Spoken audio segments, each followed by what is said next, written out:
Okay, the last cool idea that I want to show you about the natural exponential function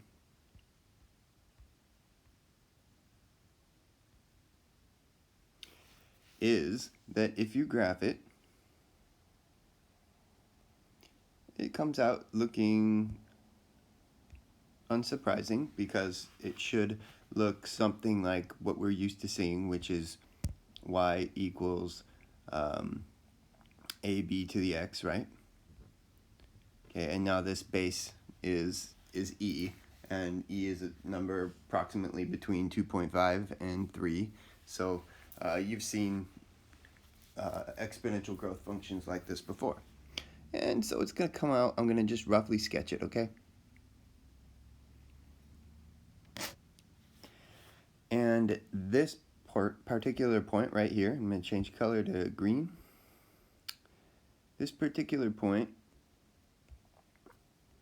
is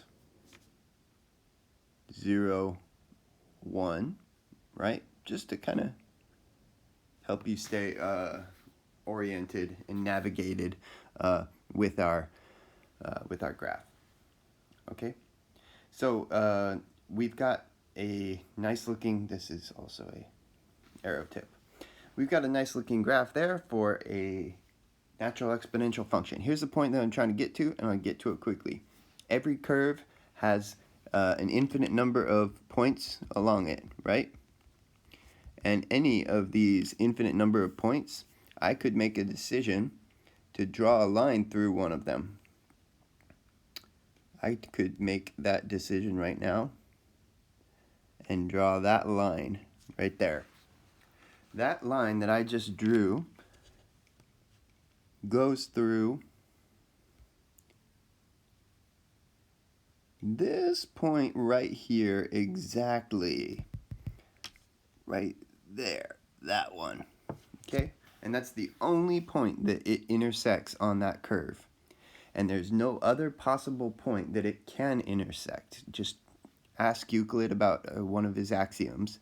If you have a curve, there's only one tangent line that is possible to go through any given point on that curve. This is that line.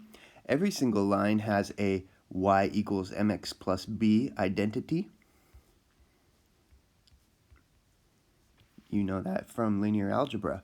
And guess what?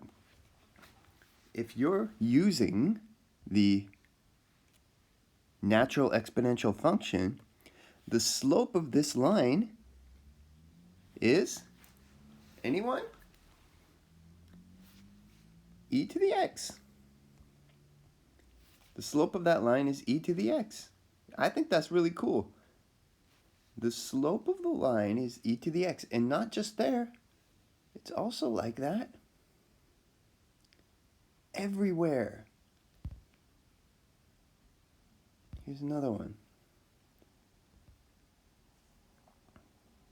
Okay, there.